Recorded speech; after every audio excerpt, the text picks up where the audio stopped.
To Erie, that's a long ways. We're isolated in many ways. Where else do we have to go except Westfield? You know, you just never know when you're going to need an emergency room. And you need to have it there available for you 24/7. Because if this emergency room closes, people will die. Cummings engine, door 32, female subject unconscious. 1546, Cape 909.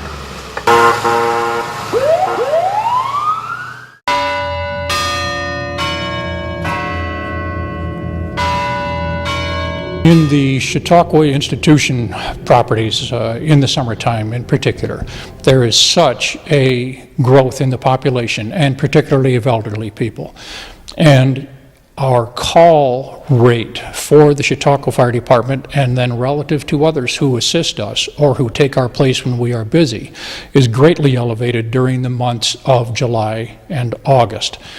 And during those times, the people who would be normally expecting to receive the kind of attention that they get now will be greatly disappointed. There is going to be a far longer transport time if it is necessary to always transport to Jamestown or to another facility in Dunkirk or Fredonia, or perhaps as far away as Erie County to Buffalo or Erie, Pennsylvania, and that simply would not be good.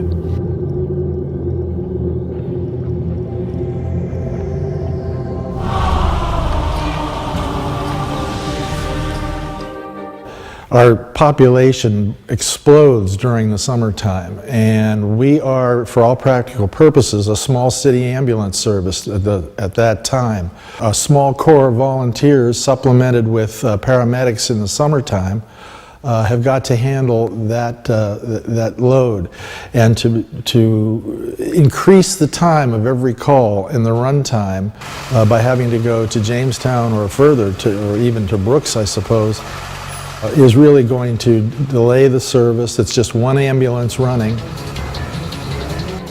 With our elderly population year-round, we will have longer transport time, so we will probably have a higher death rate just because it'll take that much longer to get people to a better, higher level of care than we offer in our ambulance. We are, for the most part, offering basic or paramedic level care here, and they won't get to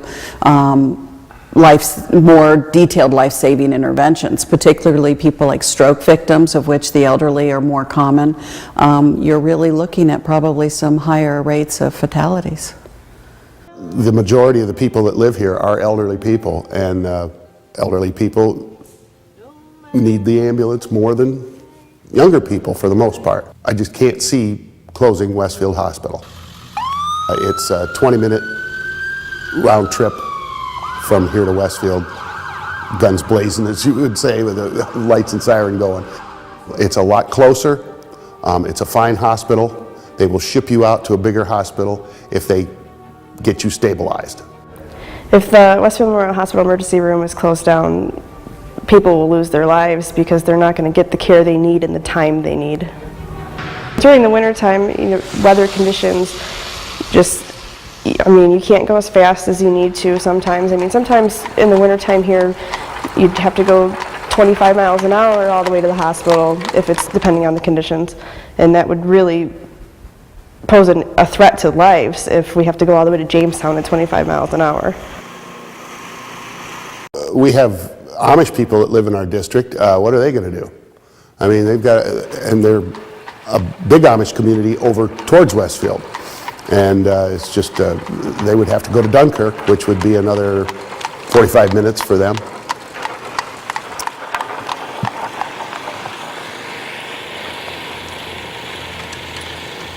There again, Westfield Hospital saves lives. Good, can you sit forward for me? Big breath in and out. I pulled out to this intersection. Big bush was there. I didn't see the tractor trailer, and he ran into me. I went over top of it, and I landed on the right side of it. I finally landed the bike. I was turning left after I hit the truck, and I laid the bike down, and it crashed. Ambulance come right away, and they picked me up and took me to the emergency room, and then they called for the helicopter. Then they flew me off to Erie.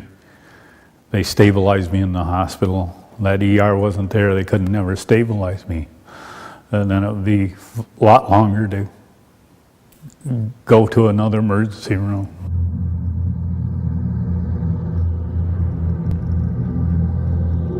If they shut the emergency room at Westfield Memorial Hospital, it will have a great effect on our response to emergency calls. Number one, because of the travel distance to the other area hospitals that we'd have to use, there would be a great difference in the loss of life because of the time involved. And also we have members that would not be able to respond because they would not be able to commit to the time, because it's much longer to go to the other area hospitals than Westfield. And our rig would be out of service at a longer period of time. We're volunteer, we're not paid, we leave work, we lose money. It's going to have an effect for the people who run the ambulance. My husband and I are both EMTs, and as self-employed people, you'll be asking us to give up an even greater amount of time, and we might not be able to make that choice every time to do every run. Ready? There we go, that's it. Here we go. You're responding to a call, and the call would go to WCA in Jamestown, for example. You would be gone from your job for at least 2 hours. Whereas if you went to Westfield, it might be less than an hour. Charlie said 2 hours. I don't know whether that's correct. I think you'd be there probably 3 hours, including the return trip, to take care of an individual. There's at least 150 emergency responses that are transported to Westfield Memorial Hospital per year from our fire district. We as a fire department feel that we would definitely lose lives, and there would be definite difference in loss of lives if the emergency room at Westfield Hospital was closed. In terms of its finances and how it is maintained and operated, has no financial impact on the community or the state, and I just do not comprehend how the interest can be in reducing the facility or doing away with it entirely. It makes no sense. Closing down Westfield, I think it is a big mistake. I was born there, it's an excellent hospital. I don't want them to close the emergency room at all. We need that emergency room there. If this emergency facility is shut down, there will be more loss of life related to people in Chautauqua County.